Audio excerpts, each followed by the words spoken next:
आज रीवा से इंदौर के लिए हवाई यात्रा शुरू हो गई है। इस उड़ान से विंध्य प्रदेश को प्रगति के रास्ते पर खड़ा कर दिया है। आज रीवा इंदौर से नहीं, सेंट्रल इंडिया के सपने सबसे बड़े औद्योगिक केंद्र से जुड़ा है। रीवा के पर्यटन क्षेत्र को, औद्योगिक क्षेत्र को, चिकित्सा क्षेत्र को एक नई उड़ान मिलेगी। प्रदेश के नगरीय विकास और आवास मंत्री कैलाश विजयवर्गीय ने इस मौके पर प्रदेश के उप मुख्यमंत्री और स्वास्थ्य मंत्री राजेंद्र शुक्ला भी रीवा एयरपोर्ट से पहली बार इंदौर के लिए उड़े। वहीं नगरीय विकास और आवास मंत्री कैलाश विजयवर्गीय 40 लोगों के साथ इंदौर से रीवा पहुंचे।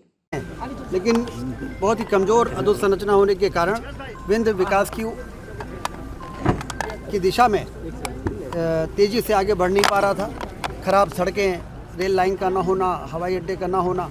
अब आप देखिए, शानदार सड़कें चारों ओर बनके तैयार हो गई हैं और आज हवाई अड्डा 23 में, जिसका हमने भूमि पूजन किया था, 24 को उसका लोकार्पण प्रधानमंत्री जी ने किया।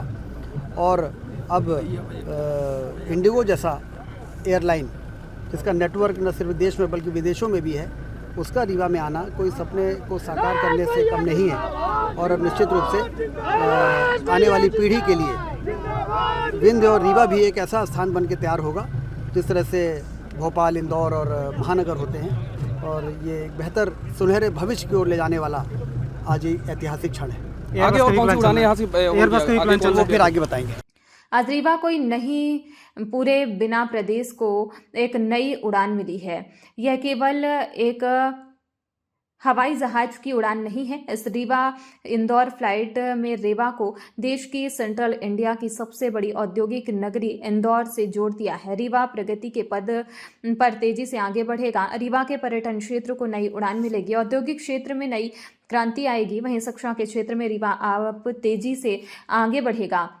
उप मुख्यमंत्री राजेंद्र शुक्ल एवं नगरीय विकास, आवास और संसदीय कार्य मंत्री कैलाश विजयवर्गीय की उपस्थिति में रीवा एयरपोर्ट से रीवा इंदौर विमान सेवा का शुभारंभ हुआ। माना जा रहा है कि प्रदेश की आर्थिक राजधानी इंदौर के लिए रीवा से इंदौर हवाई सेवा विंध्य क्षेत्र की कनेक्टिविटी को नई गति देगी तथा विकास, व्यापार और पर्यटन के अवसरों को सशक्त बनाएगी। इससे विंध्य क्षेत्र के इंदौर में निवासरत हजारों नागरिकों को बेहतर सुविधा मिलेगी। ये बहुत लंबे समय का प्रयास है राजेंद्र जी का और उनकी पूरी टीम का। और एक नीचे का कौन है? एयरपोर्ट बनाना, फिर उसमें फ्लाइट चढ़ाना एक छोटा काम नहीं है, ये बहुत बड़ा काम है। और मैं राजेंद्र जी को बधाई देता हूँ। ये सामान्य एक फ्लाइट नहीं है, ये पूरे विंध्य की व्यापार की उड़ान है, ये पूरे विंध्य की शिक्षा की उड़ान है, ये पूरे विंध्य की हर क्षेत्र की उड़ान है।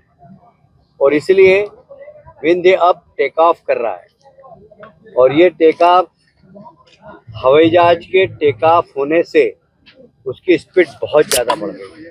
अब ये मान के चलिए कि विंध्य भी एक प्रगतिशील क्षेत्र कहलाएगा, एक उन्नत क्षेत्र कहलाएगा। यहाँ का हर क्षेत्र में विकास की संभावनाएं अपार है और उस संभावनाओं को फलीभूत करने का काम राजेंद्र जी और उनकी टीम ने किया है। मैं राजेंद्र जी को बधाई देता हूँ, प्रदेश के मुख्यमंत्री जी को बधाई देता हूँ और हमारे प्रधानमंत्री जी जो हमेशा एक बात कहते हैं कि हवाई चप्पल पहनने वाला हवाई जहाज में घूमे। मैं आज हवाई चप्पल पहनने वाले 40 यात्रियों को भी लेकर आया हूँ मेरे साथ, जो हवाई जहाज में यात्रा करें, जिन्होंने जिंदगी में कभी हवाई यात्रा नहीं की, वो सब हवाई जहाज में बैठ कर आए। शारदा मैया के दर्शन करेंगे, दर्शन कर कल जाएंगे और यहाँ से भी धार्मिक पर्यटन बढ़ेगा, यहाँ का भी और मालवा का भी बढ़ेगा, क्योंकि वहाँ महाकाल है, वहाँ ओंकारेश्वर है, वहाँ महेश्वर है, वहाँ मांडव है। तो एक दूसरे के क्षेत्र में यातायात सुगम हो जाता है, तो हर क्षेत्र में वृद्धि होती है। एक बार फिर